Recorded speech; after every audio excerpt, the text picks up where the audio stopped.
అంటే ఆ title eagle అనేది దొరకలేక ఆల్రెడీ ఎవరు చేస్తున్నారు.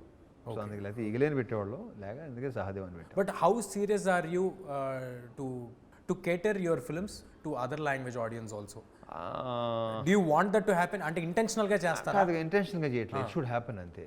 ఇప్పుడు మనం అనుకుని చేస్తే అవ్వవు, అనుకుని చేస్తే అవ్వదు, ఇట్ షుడ్ హ్యాపెన్ అంతే. హిందీ ప్రమోషన్స్కి బాంబే, ఢిల్లీ అన్నీ తిరుగుతున్నారు కదా, వాళ్ళకి తెలిసిన సౌత్ ఇండియన్ 4 స్టార్స్ పేర్లలో వాళ్ళు కంపల్సరీగా చెప్పే పేరు आपका रवितेज का फिल्म बहुत देखते हैं हम लोग. అండ్ ఇంకోటి ఏంటంటే యాంపుల్ కాంటెంట్ ఇలా ఇలా ఇసురుతూ ఉంటారు మీరు సంవత్సరానికి. అరే తీసుకో పట్టుకోరా, ఏ ఇక్కడ విక్రమార్కుడు డబ్బింగ్తో స్టార్ట్ అయింది, విక్రమార్కుడు డబ్బింగ్ నుంచి. బట్ గ్రహాలు ఎలాగ అనుకూలించాయి, ఎన్ని కోట్ల మంది ఎన్ని లాంగ్వేజ్ల్లో చూడటం అనేది మనం ఇది నిజం తేజ. ఇప్పుడు నేను ఆయనకి వెళ్తే అసలు వాళ్ళు చూస్తుంటే నన్ను చూసి ఎవరు అనుకుంటున్నారు నాకు తెలుసు. ఒక్కసారి రాజా ది గ్రేట్ కో దేనికో మీరు అలీ గారు వెళ్తే అస్సాంలో ఒకసారి చెప్పరా ప్లీజ్ మన ఆడియన్స్ కోసం. క్యాల్కటా ఎయిర్పోర్ట్లో దిగి అక్కడి నుంచి బై రోడ్ వెళ్ళాలి.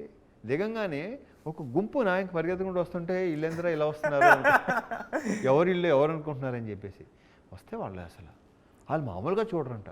ఆ డార్జిలింగ్ వెళ్ళాము, డార్జిలింగ్లో అయితే అసలు ప్రతి ఒక్కడు టీవీలో రిపీటెడ్గా చూస్తున్నారు, సినిమా డైలాగులతో సహా, నా యూజే మాస్ మహారాజా పేరుతో సహా.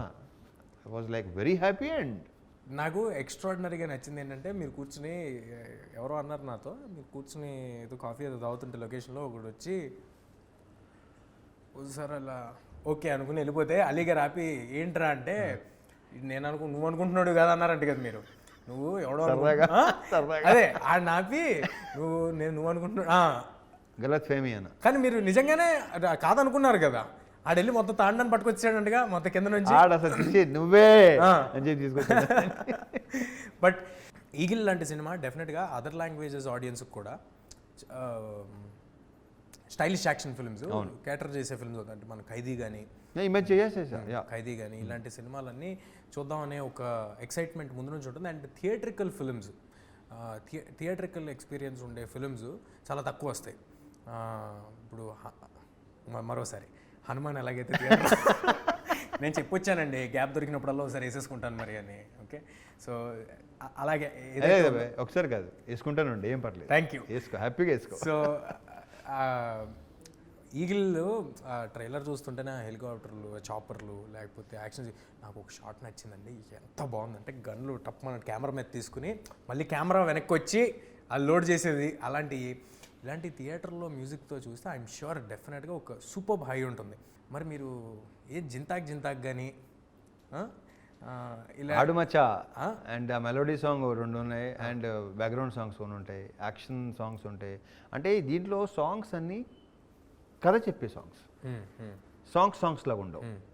సినిమా చూస్తే ప్రతి సాంగ్ కథలోనే ఒక ఇదనమాట, కథ చెప్పే సాంగ్స్ మొత్తం 5 సాంగ్స్, 5 కథ చెప్పే సాంగ్స్. ఒక సీరియస్ ఫిలిం అనే ఒక నోషన్ ఒకటి ఉంది ఫ్రమ్ ట్రైలర్స్ ఆర్ టీజర్స్. దీంట్లో ఒక డార్క్ కామెడీ కరెక్ట్, ఒక సట్ల అందాదున్ లాగా ఒక డార్క్ కామెడీ అదే బాగుంటుంది సినిమాలో.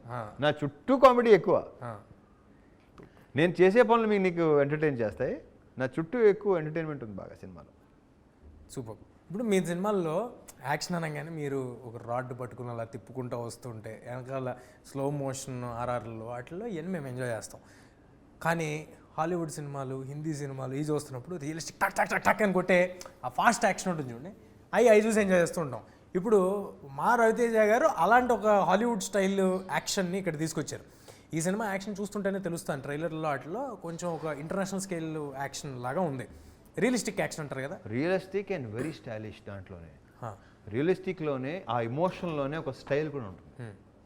ఎమోషన్ వర్కౌట్ అయితే ఏ యాక్షన్ ఉన్నా అది ఎలాంటి స్లో మోషన్ దీంట్లో అది ఎగ్జాక్ట్లీ తేజ, దీంట్లో వర్కౌట్ అవుతుందని నా ప్రగాఢ నమ్మకం.